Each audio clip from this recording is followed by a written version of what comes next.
wabarakatuh. Waalaikumsalam warahmatullahi wabarakatuh. Alhamdulillah anak-anak hari ini kita bisa ketemu lagi setelah sekian lama kita nggak ketemu karena kebetulan ibu juga kemarin digantiin sama Pak Zakaria sama Pak Iqbal. Oke, sebelum mulai belajar ibu minta tolong dong satu orang buat mimpin doa. Siapa ketua kelasnya? Oke. Sebelum kita sama-sama belajar, selanjutnya kita mulai pembelajaran pada hari ini dengan membaca doa bersama-sama. Berdoa dimulai. Berdoa sama-sama. Oke, terima kasih Rijal. Gimana kabarnya anak-anak, sehat gak? Alhamdulillah. Harusnya udah pada sarapan dan ya, udah pada makan juga siang-siang. Ada kira-kira nih masih ingat gak nih pertemuan sebelumnya kita membahas tentang apa? Ayo. Masyarakat Arab Islam. Nah, sekarang kita lanjut mau ke materi dakwah Nabi Muhammad SAW di Mekah. Tapi sebelumnya ibu mau nanya nih, kalian pernah nggak sih misalnya nih teman kalian atau misalnya saudara kalian gitu melakukan suatu kesalahan atau misalnya perbuatan yang tidak baik, kalian pernah nggak sih negur gitu? Pernah. Nah, terus respon mereka tuh gimana ketika ditegur gitu sama kalian? Ada yang iya, ada yang Pasti ada yang enak, ada yang enggak ya jawabannya gitu. Nah, jadi pertanyaan itu akan berkaitan sama materi kita hari ini. Nah, itu bakal membahas ada 6 tema, tapi Ibu nggak akan membahas semuanya karena kita terbatas waktu. Jadi yang pertama itu ada riwayat hidup Nabi Muhammad SAW, kemudian permulaan dakwah beliau, ada perhatian serta prioritas dakwah, kemudian ada respon masyarakat Mekah, ada tantangan, serta yang terakhir ada kunci keberhasilan Nabi Muhammad SAW di Mekah. Oke, yang pertama riwayat hidup Nabi Muhammad SAW. Di sini coba angkat tangan ya. Ada yang tahu nggak sih tanggal lahir sama bulan lahirnya Rasulullah? Coba angkat tangan yang tahu. Oke, boleh. Siapa namanya? Fadil, Bu. Oke, boleh. Silahkan dijawab. Tanggal berapa? 12 Rabiul Awal, Bu. Tahun lupa lagi. Atau oke, bagus jawabannya. Atau biasanya disebut tahun gajah ya? Gitu tuh. Kalau misalnya untuk tanggal Masehi itu tanggal 20 April. Tuh. Nah. Jadi Rasulullah SAW itu lahir pada tanggal 12 Rabiul Awal dan beliau itu tuh terlahir dari keluarga yang emang dipandang gitu dan dihormati oleh bangsa Arab pada saat itu, yang mana beliau itu keluarganya berasal dari suku Quraisy. Nah, beliau itu tuh jadi silsilah beliau itu kan sebenarnya panjang ya, tapi karena waktu ibu akan membahas secara umum atau terdekatnya aja. Di sini ada yang tahu nggak siapa nama kakek Rasulullah? Saya, Bu. Boleh. Siapa namanya? Kakeknya namanya Abdul Muthalib. Iya. Oh, namanya siapa? Oh, Rijal. Oh, Rijal. Kita akan bahas secara kakaknya dulu aja ya. Namanya Fadil.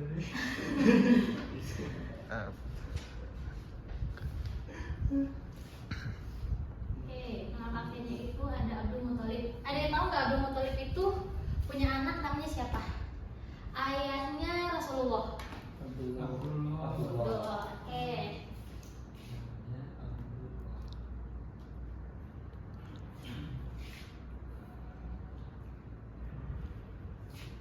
Nah, jadi Abdul Muthalib itu memiliki saudara juga ya, paman Nabi yang bisa kita kenal dengan nama Abu Thalib, dan Abu Thalib ini memiliki anak bernama Ali bin Abi Thalib, yang mana beliau itu adalah salah satu Khulafaur Rasyidin atau pemimpin pengganti Rasulullah SAW. Nah, tapi sayangnya nih Rasulullah itu sudah yatim anak-anak sejak kecil. Jadi ayah beliau itu meninggal pada usia 3 bulan pernikahan. Jadi setelah 3 bulan pernikahan, ayah beliau itu wafat. Kemudian yang mana akhirnya ibunya itu melahirkan sendiri dan membesarkan Rasulullah itu sendiri. Tetapi, jadi zaman dulu itu ada adat. Jadi ibu susu. Nah, biasanya ibu susu itu dari suku atau kafilah lain. Rasulullah itu memiliki 2 ibu susu. Yang pertama ada Suwaibah Aslamiyah, yang kedua itu ada Halimah Asadiyah. Biasanya kan yang di kalian tuh hanya Halimah Asadiyah, tapi ternyata Rasulullah itu memiliki 2 ibu susu. Yang pertama Suwaibah, yang kedua ada Halimah. Nah, kemudian pada saat Rasulullah kurang dari umur 6 tahun kurang, itu tuh ada kejadian Allah itu mengutus malaikat Jibril ke bumi itu untuk membelah dada Rasulullah. Di sini ada yang tahu nggak ceritanya atau pernah dengar sebelumnya? Pernah. Ya, Tapi tahu nggak kenapa malaikat Jibril itu diutus oleh Allah untuk membelah dada Nabi Muhammad? Ada yang tahu nggak sih tujuannya tuh apa? Untuk mensucikan, Ada yang tahu? mensucikan hati. Iya, ada yang lagi? Ada yang jawaban lagi? Itu doang, Bu. Itu doang. Ya benar, jawabannya mensucikan hati, tapi lebih tepatnya adalah membuang bagian syaitan yang ada dalam diri Rasulullah seperti itu. Nah, semenjak dari itu akhirnya ibunya memutuskan untuk mengasuh Rasulullah sendiri. Nah, tapi ada satu kejadian lagi yang bikin hati Rasulullah terguncang, yang mana pada saat beliau umur 6 tahun itu ibunya meninggal dunia. Nah, setelah itu akhirnya kepengasuhan Nabi Muhammad itu jatuh kepada kakeknya yang bernama Abdul Muthalib. Abdul Muthalib tuh sayang banget, bener-bener sayang ke Rasulullah tuh kayak merawat seperti anaknya sendiri, pokoknya bener-bener cucu kesayangan. Tapi sayangnya umur kakeknya juga nggak panjang anak-anak. Nah, beliau itu meninggal saat Rasulullah itu umur 8 tahun. Habis itu hak asuh Rasulullah itu jatuh kepada pamannya yaitu Abu Thalib, seperti itu. Nah, jadi Rasulullah itu sejak kecil tuh ini anak-anak seorang pengembala. Jadi beliau itu tuh mengembala ternak keluarganya ataupun ternak masyarakat Mekah pada saat itu. Dan beliau juga suka ikut pamannya Abu Thalib itu berdagang ke Syam. Jadi emang kalian tahu kan bahasa sebelumnya itu kalau masyarakat pra-Islam itu salah satu mata pencahariannya adalah berdagang seperti itu. Nah, ada satu kejadian nih waktu beliau itu ke Syam pergi berdagang nih sama pamannya. Mereka berdua itu ketemu salah satu pendeta namanya Buhairah. Nah, pendeta itu menyambut mereka lah layaknya tamu. Kemudian Buhairah ini melihat Rasulullah, kemudian memberitahu pamannya bahwasanya Buhairah ini tuh melihat nih ada tanda-tanda kenabian pada diri Rasulullah ini. Akhirnya si Buhairah ini menyarankan lebih baik kembali ke Mekah karena takut mereka itu dijahati oleh orang Yahudi seperti itu. Nah, beliau nih pada saat umur 25 tahun ini, beliau tuh bekerja sama bersama salah satu saudagar wanita kaya raya. Ibu tunjuk ya, siapa yang tahu saudagar wanita kaya raya itu? Hasbi. Ya betul, Siti Khadijah. Jadi saat itu Siti Khadijah itu terkenal sebagai pengusaha wanita yang kaya raya, anak-anak gitu. Tapi beliau itu seorang janda ya, jadi beliau memiliki anak. Tapi yang menurut ibu baca ya, yang di sumber itu suaminya tuh meninggal, jadi beliau jadi janda. Nah, Siti Khadijah ini tuh merekrut nih beberapa pemuda atau laki-laki untuk membantunya dalam berdagang seperti itu. Kemudian Khadijah tuh mendengar nih bahwasanya Rasulullah tuh dalam berjualan tuh selalu jujur, tidak pernah menipu, tanggung jawab. Oleh karenanya beliau itu mendapat keuntungan besar. Nah, itu salah satu faktor yang beliau itu bisa disebut sebagai Al-Amin. Ibu coba angkat tangan, kenapa sih beliau itu bisa disebut sebagai Al-Amin? Ada yang tahu? Boleh, siapa namanya? Al-Kautsar. Ya boleh, kenapa jawabannya? Kenapa Rasulullah itu bisa disebut sebagai Al-Amin? Karena dari kecil tidak pernah berbohong. Iya betul, jadi Rasulullah tuh emang benar-benar secara omongan, janji beliau tuh tanggung jawab sekali anak-anak. Jadi kayak benar-benar orang yang sangat amat bisa dipercaya seperti itu. Terus kemudian Rasulullah itu menerima wahyu saat beliau itu umur 40 tahun. Nah, ini kita akan bahas di selanjutnya. Oke, sebelum lanjut, ibu mau nanya. Tadi Rasulullah itu ditinggal oleh ibunya ketika umur berapa tahun sih? 6 tahun dulu. Iya, oke, bagus. Ketika umur 6 tahun anak-anak. Sekarang kita bahas permulaan dakwah Rasulullah SAW. Jadi pada saat usia sempurna, waktu itu umur 40 tahun, Allah tuh mengutus Nabi Muhammad sebagai Nabi dan Rasul. Dan saat itu beliau tuh sedang bertahanus di Gua Hiro. Kemudian Allah mengutus malaikat Jibril untuk menyampaikan wahyu pertama, yang mana wahyu pertama itu adalah surat Al-Alaq ayat 1 sampai dengan 5. Ibu minta tolong ya satu orang bacakan itu yang di pojok, siapa namanya? Oh, saya yang baru datang, Bu. Oh iya, siapa namanya? Bu, saya Akif. Oke, boleh ibu minta tolong dibacakan ya. Bismillahirrahmanirrahim. Iqra bismi rabbikal ladzi khalaq khalaqal insana min 'alaqin Iqra wa rabbukal akramul ladzi 'allama bil qalam 'allamal insana ma lam ya'lam. Oke, sama Oh, sama artinya. Ya. Bacalah dengan menyebut nama Tuhanmu yang menciptakan. Dia menciptakan manusia dari segumpal darah. Bacalah, Tuhanmu lah yang maha mulia, yang mengajar manusia dengan perantara pen. Dia mengajarkan manusia apa yang tidak diketahuinya. Nah, ini anak-anak wahyu pertama yang diturunkan oleh Allah melalui malaikat Jibril kepada Nabi Muhammad. Tetapi untuk wahyu pertama ini tuh belum ada perintah untuk menyampaikan ajaran Islam seperti itu. Dan sampai saat menyampaikan ini tuh malaikat Jibril tuh sambil mendekap Rasulullah. Dan malaikat Jibril itu memerintahkan untuk bacalah. Maksudnya bacalah itu adalah mengucapkan apa yang malaikat Jibril itu sampaikan kepada Rasulullah. Rasulullah tidak bisa membaca. Makanya Rasulullah itu disebut sebagai ummi itu artinya tidak bisa membaca. Tapi setelah pengulangan 3 kali dan yang ketiga kalinya akhirnya Rasulullah bisa membaca ini. Mungkin ini jarang dibahas, tapi sebenarnya ada wahyu kedua yang mana itu tuh salah satu perintah kepada Rasulullah untuk menyampaikan ajaran Islam, yaitu surat Al-Mudaththir ayat 1 sampai dengan 7. Sekarang nanti ibu duluan, kalian ikutin ya bacaannya. Bismillahirrahmanirrahim. Bismillahirrahmanirrahim. Ya ayyuhal muddaththir. Ya ayyuhal mudaththir. Qum fa'anzir. Qum fa'anzir. Wa rabbaka fakabbir. Wa rabbaka fakabbir.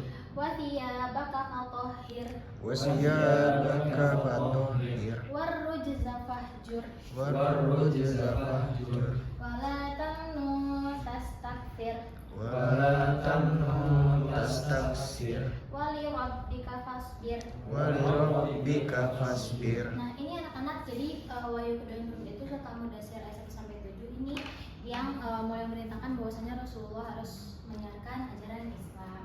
Nah, tapi Rasulullah ini tuh menyiarkan ajaran Islam gak langsung ke kaum masyarakat banyak anak-anak. Jadi Rasulullah itu menyampaikan ajarannya itu ke orang-orang terdekat dulu seperti istrinya, kemudian sahabat-sahabat terdekatnya, kemudian ada juga sepupunya. Untuk pembahasan dakwah nanti kita akan bahas di bab selanjutnya ya.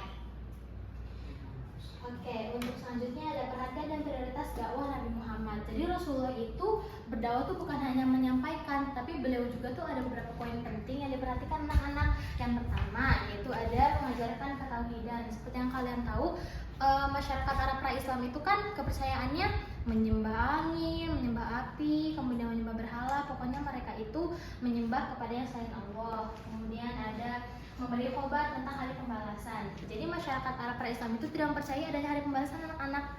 Jadi mereka ya udah hidup sesuka mereka aja. Sedangkan dalam Islam itu ada yang namanya hari pembalasan, dan Rasulullah itu ingin semua umat manusia itu mempersiapkan apa yang akan mereka bawa pada saat hari pembalasan. Kemudian ada mengangkat dan melindungi hak asasi manusia. Seperti yang kalian tahu di pembahasan sebelumnya, bahwasanya masyarakat Arab pra-Islam itu ada yang namanya majikan dengan budak. Jadi menurut mereka itu kalau majikan tuh ya udah derajatnya lebih tinggi, tapi kalau budak derajatnya rendah, dan mereka tuh nggak mau derajat mereka tuh disamakan dengan budak seperti itu. Kemudian ada merubah perilaku masyarakat jahiliyah. Seperti yang kalian tahu, masyarakat jahiliyah itu kan senang berjudi, kemudian berzina, minum minuman keras. Sedangkan ajaran di bawah Rasulullah itu dalam Islam tidak ada seperti itu. Itu termasuk salah satu larangan yang dilarang oleh Allah Subhanahu Wa Taala. Makanya Rasulullah ingin merubah hal itu. Oke, untuk selanjutnya ada respon masyarakat Mekah terhadap dakwah Nabi Muhammad SAW. Jadi Rasulullah itu berdakwah tuh bukan yang lancar aja anak-anak, bukan kayak menyampaikan ajaran Islam terus semuanya langsung menerima, itu enggak. Jadi beliau itu tuh mendapatkan respon-respon, ada yang menerima respon dengan baik, kemudian ada yang meresponnya kasar lah atau tidak enak lah ya bahasanya kayak gitu. Terus kayak tokoh masyarakat tuh mulai menyebarkan isu atau fitnah gak benar, kayak contoh ajaran Nabi Muhammad tuh menyimpang dari ajaran nenek moyang kita gitu, dan mereka tuh menghasut masyarakat Mekah itu untuk membenci Rasulullah. Nah, kenapa sih mereka itu sangat takut gitu, sangat takut dan sangat membenci ajaran di Rasulullah itu. Ini anak-anak ada 3, ibu minta bacain dong sama 1 orang. Boleh, siapa yang tadi baru datang? Saya beberapa faktor itu, nomor 1 adalah ketakutan kehilangan kekuasaan, nomor 2 hilangnya status sosial, nomor 3 hilangnya perdagangan patung.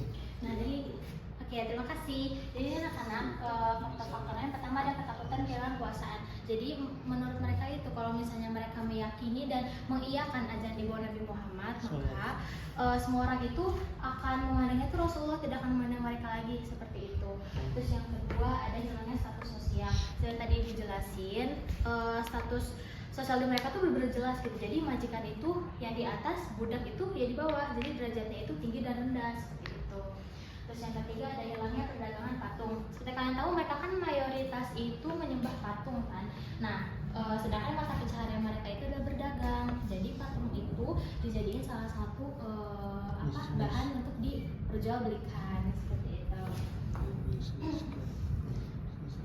Nah, kemudian ada tantangannya anak-anak. Tuh, seperti yang lihat ini tuh banyak banget. Jadi Rasulullah SAW itu menerima penghinaan, siksaan, juga ancaman, dan itu tuh bukan hanya terjadi ke Rasulullah tapi juga terjadi ke keluarganya ataupun sahabat-sahabatnya yang memang mengikuti ajaran Rasulullah, itu ajaran Islam. Terus Rasulullah juga itu pernah dibujuk untuk menghentikan dakwahnya itu dengan harta, kedudukan, wanita, tapi Rasulullah tuh tetap berpegang teguh gitu pada prinsipnya. Kemudian ada juga membujuk Nabi bertukar sembahan, membujuk dan menghasut pamannya Nabi Abu Thalib. Jadi pamannya Nabi itu dibujuk oleh kaum Quraisy itu, mau nggak kamu aku kasih pemuda gagah tampan, tapi dengan syarat kamu tuh memperbolehkan kami untuk membunuh Rasulullah. Tetapi paman Nabi tidak mengiyakan hal tersebut. Kemudian ada pengasingan boikotan Bani Hashim dan Bani Muthalib. Bani Hashim dan Bani Muthalib itu keluarga Rasulullah ya, anak-anak seperti itu. Terakhir ada mempengaruhi pimpinan negara-negara tetangga untuk menolak kehadiran Islam. Jadi kaum Quraisy tingginya itu mereka itu seperti mengirimkan pesan lah kepada negara-negara tetangga untuk kayak kalau misalnya ada Rasulullah datang atau misalnya ada orang Islam yang datang tuh jangan diterima seperti itu. Nah, ini untuk yang terakhir.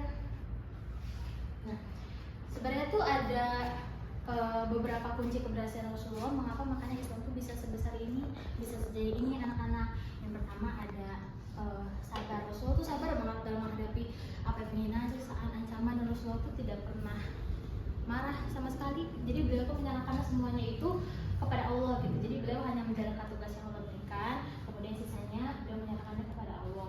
Yang kedua ada kegigihan, juga keuletan, ada berakidah yang benar dan kuat. Jadi Rasulullah tuh emang menurut ibu yang ibu baca ya, Rasulullah tuh dari kecil tidak pernah melakukan hal-hal yang masyarakat pra-Islam itu lakukan. Hal-hal buruk ya, dalam artian kayak misalnya menyembah berhala atau misalnya berjudi, berzina, itu juga pernah. Kemudian ada akhlak terpuji dan menjauhi kemungkaran. Ini juga salah satu faktor mengapa beliau bisa disebut al-amin anak-anak. Jadi emang beliau tuh memiliki akhlak yang terpuji serta sangat menjauhi kemungkaran. Dan beliau itu dalam menyampaikan ajaran Islam itu bukan hanya melalui lisan, tapi beliau juga itu menerapkannya dalam kehidupan sehari-hari. Jadi masyarakat tuh bisa melihat bahwasanya Rasulullah itu tidak hanya berbicara, tetapi menerapkan ajaran-ajaran Islam itu dalam kehidupannya. Kemudian ada kesetaraan derajat. Rasulullah itu tidak pernah menganggap manusia itu tinggi atau rendah anak-anak. Jadi beliau itu tuh benar-benar menganggap semua manusia itu sama. Tuh. Tidak ada yang buruk, tidak ada yang baik, semuanya sama. Gitu. Oke, materinya sudah selesai. Ini ada host. Ibu bakal tunjuk dua orang deh. Jadi pertanyaannya adalah Nabi Muhammad SAW berdakwah kepada masyarakat Mekah, terutama keluarganya ke setia Allah, dan respon masyarakat Quraisy itu kurang baik, tapi Rasulullah tetap berdakwah meskipun mendapatkan respon yang kurang baik. Nah, bagaimana sih sikap kalian ketika kalian tuh misalnya mengajak berbuat baik nih, tapi respon yang kalian dapat tuh nggak enak atau kurang menyenangkan gitu? Coba boleh dijawab sama itu siapa yang di belakang? Ya, oke, coba silakan dijawab gimana sikap kamu kalau misalnya dapat perlakuan seperti ini. Kalau yang saya tahu mungkin Bu berlaku hikmah lah untuk dia. Jadi mendekati orang yang seseorang yang kita anggap ingin dirubah perilakunya, apapun itu ingin menjadi lebih baik, tentu dengan pendekatan yang sebenarnya dengan pikiran, perkataan yang bagus, dengan tindakan yang penuh kesabaran dan kesabaran. Udah segitu? Ya. Oke, terima kasih. Sekarang coba jawab sama siapa yang baru datang? Ya. Oke, gimana respon kamu kalau misalnya kamu mendapatkan, misalnya kamu berbuat baik nih, tapi kamu tuh mendapat responnya tidak menyenangkan gitu, gimana kamu akan menyikapi hal itu? Menyikapinya ya kalau dari saya pribadi ya mewajarkan gitu hal tersebut. Ya nggak semua orang bisa baik ke kita gitu, responnya baik, jadinya ya lakukan aja apa yang kita lakukan. Seperti kita memberikan makan ke orang yang responnya kurang baik itu, ya kita lakukan terus-terusan gitu, nggak ada putusnya. Jadi nggak menghiraukan lah respon yang gitu. Terima kasih anak-anak atas jawabannya. Untuk selanjutnya ada tugas, tapi maaf ya ibu, LKPD-nya lupa ketinggalan di ruang guru nanti. Jadi minta tolong ke satu orang buat ikut ibu ke ruang guru ngambil LKPD-nya. Ini kalian bisa scan, ada juga nanti di LKPD. Terus ada beberapa tugas juga kalian bisa kumpulin nanti di Google Classroom ya.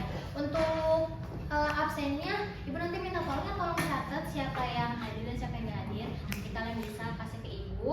Untuk pertemuan minggu depan kita akan bahas tentang strategi dakwah. Tadi sudah dibahas sedikit ya tentang strategi dakwah, mulai dari keluarga terdekatnya, dan pertemuan selanjutnya kita akan bahas lebih dalam strategi dakwah beliau itu gimana. Oke, mungkin cukup sekian ya anak-anak. Mohon maaf apabila ada kesalahan ibu dalam menyampaikan. Kita bertemu lagi minggu depan. Assalamualaikum warahmatullahi wabarakatuh. Waalaikumsalam warahmatullahi wabarakatuh.